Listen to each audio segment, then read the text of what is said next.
बता दूं कि मैं गुरुवायूर होके आ रहा हूँ, तो मैं अपने केश जो थे वहां भगवान श्री कृष्ण के चरणों में अर्पित करके आया हूँ। आपने ट्रूडो के दिमाग के बारे में पूछा है क्या दिमाग उसका?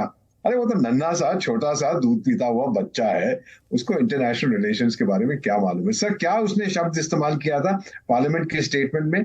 Credible allegations. सर, मुझे भी क्रेडिबल झूठ किसी ने बताया है कि ये पागल हो गया आदमी, वो क्रेडिबल झूठ है। क्या मतलब? अगर क्रेडिबल है तो झूठ कैसे हो सकता? झूठ है तो क्रेडिबल कैसे हो सकता है? अगर एलिगेशन है तो क्रेडिबल कैसे होगी? क्रेडिबल है तो एलिगेशन कैसे है? क्रेडिबल प्रूफ होता तो अलग बात है। ये बौखला गया। और बौखलाया क्यों है सर?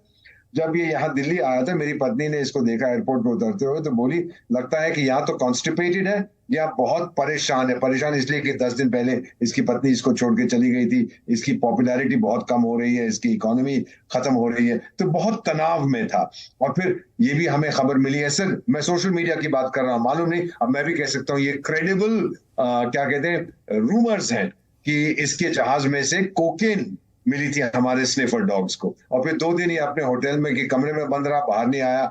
प्रेसिडेंट, हमारे भारत के राष्ट्रपति ने जो डिनर किया था उसमें नहीं गया। लोग कहते हैं कि नशे में था, ड्रग्स के।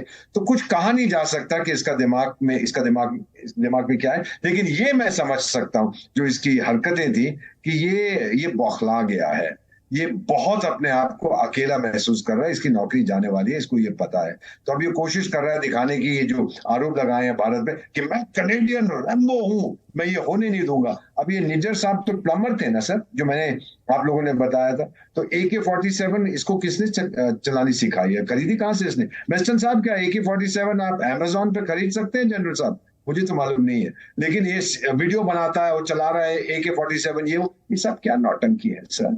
जब इसके फादर, ये जो अभी जस्ट आउट ट्रूडो है, इसके फादर जब प्रधानमंत्री थे उस समय वो क्रैश हुआ था कनिष्का प्लेन का, हमने उनको पूरे नाम दिए थे लोगों में, कुछ नहीं किया, क्योंकि उनके विचारधारा ये ब्राउन लोग क्या करेंगे। लेकिन और वही जो विचारधारा थी, ये ट्रूडो साहब जो जूनियर ट्रूडो है, इन्होंने इम्बाइब किया। और अब जो हमने जबरदस्त तमाचा इसके चेहरे पर मारा, अब इसको मालूम नहीं क्या करा। सर, ये जो वीजा का हमने सस्पेंड किया सिक्योरिटी बेसिस पे, हम लोग ऐसा अक्सर करते नहीं है। ये पश्चिमी देश है, वो डरपोक है। अगर अफ्रीका में कहीं छोटा सा विस्फोट होता है तो अमेरिका जो है वो चाइना में वीजा बंद कर देता है। वो ये पश्चिमी देश करते हैं दिखाने के लिए कि हम लोग बहुत इंपॉर्टेंट हैं और हमारी जान बहुत कीमती है, एक्सेट्रा। हम लोग नहीं करते, पर अगर हमने किया है तो ये मैसेज हम देने की कोशिश कर रहे हैं कि टाइगर, अब ये नया भारत है और इसके साथ पंगा लेने की कोशिश मत करो, नुकसान तुम्हारा होगा। हमें कोई फर्क नहीं पड़ता, तुम $2 ट्रिलियन इकोनॉमी में, मैं 4 ट्रिलियन हूँ।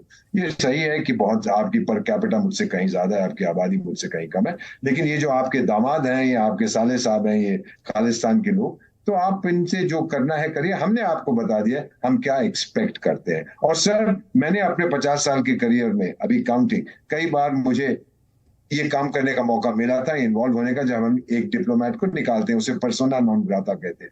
हमारा तरीका है, हम उसके राजदूत को बुलाएंगे, बोलेंगे टाइगर, तेरा जो बंदा है वो कुछ काम ठीक नहीं कर रहा, उसको चुपचाप से घर भेज दे, ज्यादा शोर मचाने की जरूरत नहीं। ये तो जाके झूठ बोलता है अपने पार्लियामेंट में, अपने पार्लियामेंट का ये इंसल्ट करता है कि हमारे पास सिर्फ एलिगेशन, ये कहने की चीजें थोड़ा ना होती है। कौन इसके पीछे है? वही खालिस्तानी लोग जो इसका समर्थन करते हैं और जिन्होंने इनसे कहा था कि तू दिल्ली जा रहा है, वहां की जो डिक्लेरेशन होगी उसमें जरूर कोई राइट्स के बारे में, माइनॉरिटी राइट्स, ऑपरेशन, ये वो के बारे में लिखियो। नहीं हुआ, बल्कि उस डिक्लेरेशन में आतंक के बारे में कितने सारे पैराग्राफ्स हैं। तो जब ये वापस गया कनाडा, उन्होंने कहा टाइगर, जो पैसे तेरे को दिए थे वापस कर, आपको तू तो कुछ भी नहीं करके आया। तो अपने पार्लियामेंट में जाके इसने कहा, यही मुझे लगता है सच्चाई है। ठीक है, मैं सीधे जनरल बैस्टन साहब के साथ चलता हूं, उसके बाद में पॉलिटिकल एक्सपर्ट्स के पास जाऊंगा। जनरल साहब, आपसे समझना चाहूंगा, क्या AK-47 अमेजोन में मिलता है? और ये तस्वीरें हमें तमाम खालिस्तानियों की देखते हैं, ये क्यों, क्या दिखाना चाहता है? और जस्टिन ट्रूडो ये करके क्या हासिल करना चाहता है? ठीक है, उनकी कॉन्स्टिट्यूएंसी है, माइनॉरिटी सरकार चला रहे हैं, खालिस्तानियों का समर्थन है उनकी सरकार को, इसके अलावा क्या लॉन्ग